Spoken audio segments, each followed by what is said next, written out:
नमस्कार, आप देख रहे हैं आर्टिकल डेली का खास सेगमेंट बर्निंग इशूज विद अनुराग शुक्ला। तो आपके पास एक और सुनहरा मौका है। आप बीजेपी के पार्टी कार्यालय में बतौर होमगार्ड पोस्ट किए जाएंगे। 14 जून 2022 को भारतीय सेना और रक्षा मंत्रालय ने मिलकर सेना में भर्ती के लिए एक नई योजना का पेशकश किया। वो एक नई योजना लेकर आए जिसका नाम दिया गया अग्निपथ। योजना आने के दूसरे दिन ही इस योजना को लेकर के भारत के कई हिस्सों में युवाओं ने विरोध प्रदर्शन शुरू कर दिया। युवाओं ने इस योजना को वापस लेने की मांग करते हुए वो सड़कों पे उतर आए। Vandalism, arson, burning vehicles, pelting stones at the police. मंगलवार दोपहर तक भावी अग्निवीर आग बबूला हो गए। पिछले 24 घंटे में ऐसा बहुत कुछ हुआ है। Protesters set a railway coach on fire. They blocked highways. They barricaded rail lines. लेकिन ये तस्वीरें खत्म नहीं होंगी। ये विरोध प्रदर्शन इतना हिंसक हो गया कि उन्होंने देश के अलग अलग हिस्सों में ट्रेनों में आग लगा दिया। बिहार समेत उत्तर प्रदेश और तेलंगाना में भी ऐसा ही कुछ नज़ारा देखने को मिला। हाल ही में देश के प्रधानमंत्री ने इस स्कीम को लेकर के एक बड़ी बात कही है। उन्होंने कहा है कि जब भी मैं देश के हित में कोई फैसला लेता हूं तो ना जाने क्यों उसका विरोध प्रदर्शन शुरू हो जाता है। ऐसे में प्रधानमंत्री जी से एक सवाल है कि आखिर तपस्या में कमी कहाँ रह जाती है।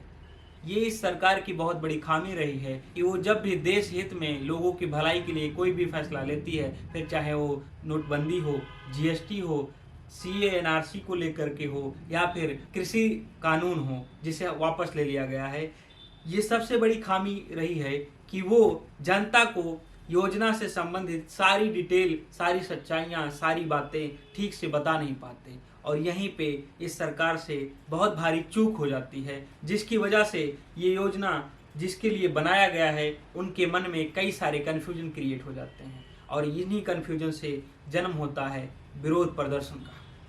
तो आइए समझते हैं कि अग्निपथ योजना को लेकर के युवा इतना ज़्यादा विरोध क्यों कर रहा है।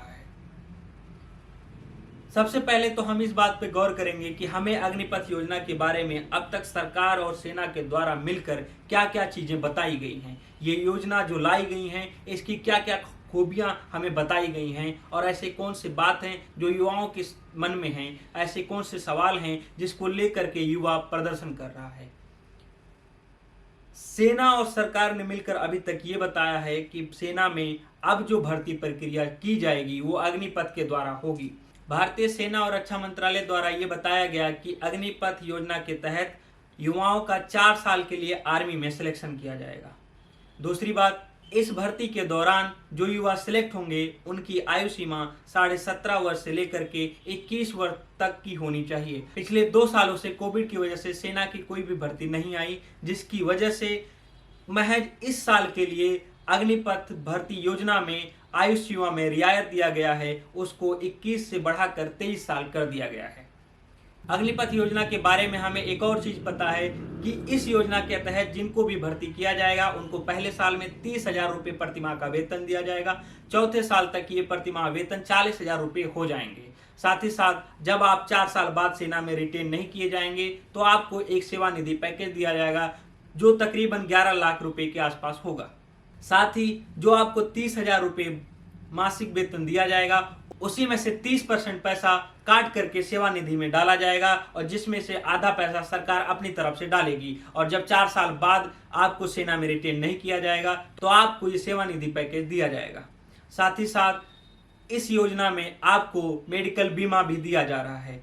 सेना के मुताबिक आपको तकरीबन 48 लाख रुपए का बीमा दिया जाएगा। यदि आप शहीद हो जाते हैं तो आपको कुल 1 करोड़ की बीमा राशि दी जाएगी।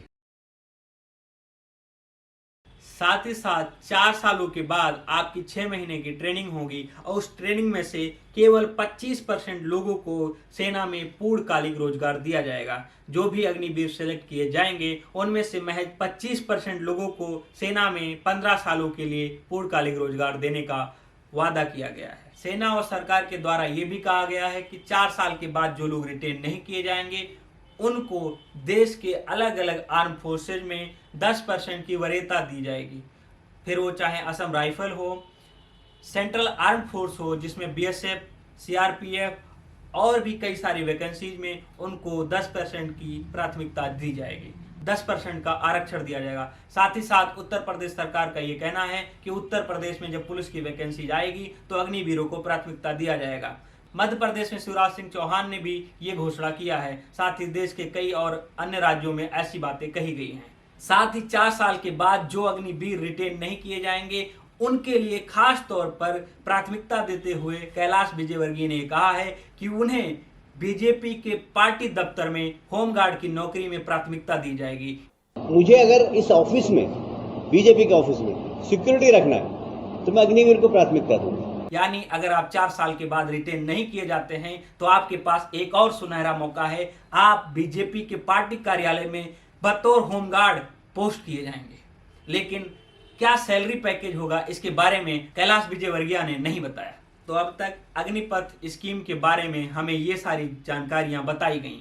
साथ ही बीते रविवार को सेना के तीनों प्रमुखों ने मिलकर के एक प्रेस कॉन्फ्रेंस किया। उस प्रेस कॉन्फ्रेंस के जरिए भी कुछ नई बातें सेना ने सबके सामने रखी, जिसमें से सेना के प्रमुख ने एक बात ये कहा कि अब सेना में जो सिलेक्शन प्रोसेस होगा वो सिर्फ अग्निपथ होगा। यानी इससे पहले जो CDS या AF कैट के जरिए भर्तियां होती थी वो सारी भर्तियां बंद कर दी जाएंगी। अगर सेना में किसी को जाना है तो उसके लिए एकमात्र विकल्प है, वो है अग्निपथ योजना।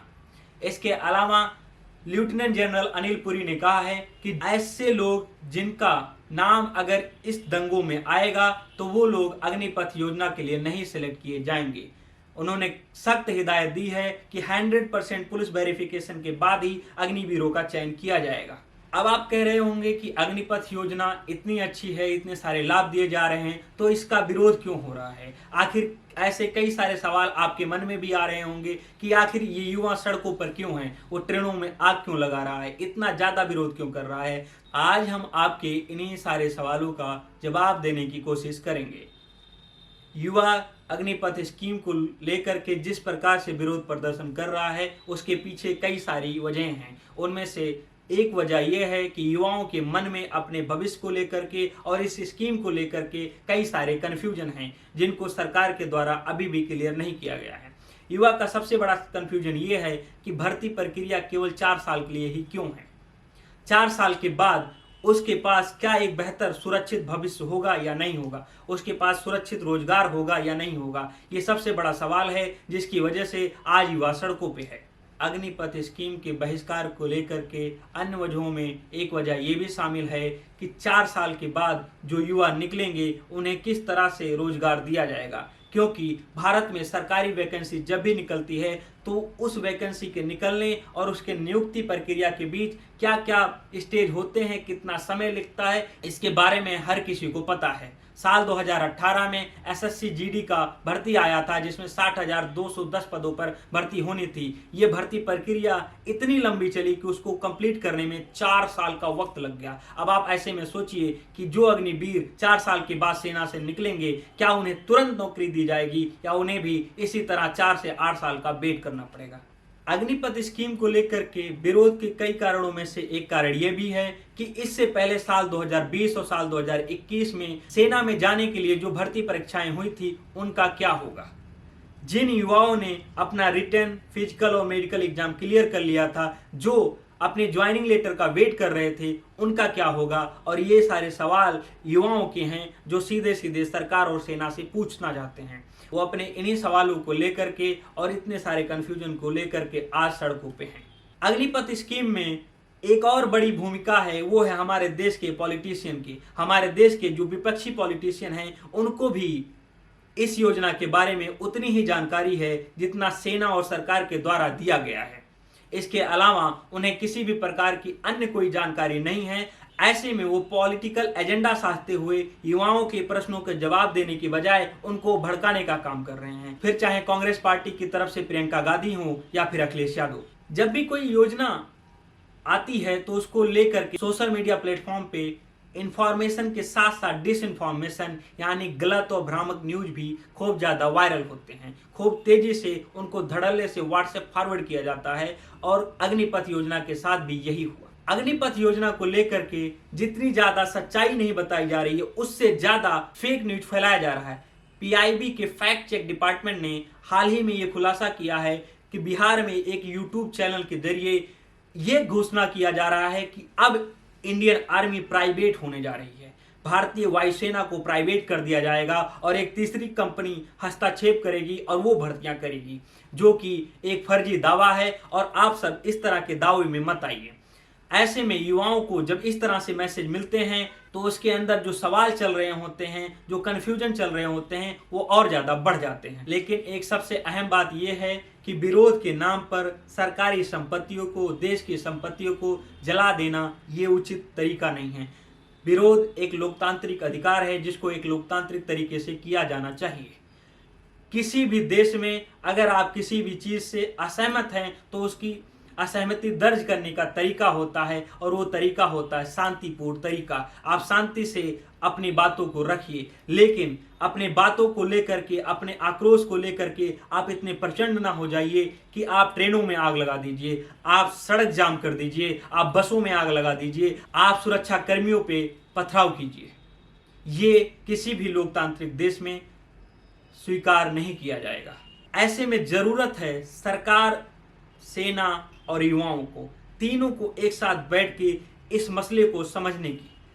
इस पे सरकार की तरफ से युवाओं के मन में जो जो सवाल चल रहे हैं उस पर स्पष्टीकरण आना बहुत जरूरी है। सरकार को उनके हर एक कन्फ्यूजन को क्लियर करना चाहिए ताकि युवा इस स्कीम को अच्छे से समझ सके। ये स्कीम कैसे उनके भविष्य को संवारेगा, उनके भविष्य के लिए किस तरह से लाभदायक होगा, इसको लेकर के सरकार को विधिवत तरीके से जानकारी देनी होगी। साथ ही साथ सरकार को ये भी बताना होगा कि 4 साल के बाद अगर युवा निकलते हैं तो उनको किस तरह से भर्ती किया जाएगा। इसके लिए उनके पास सॉलिड ब्लूप्रिंट क्या है, उस ब्लूप्रिंट को अच्छे से युवाओं को समझाना बहुत जरूरी है।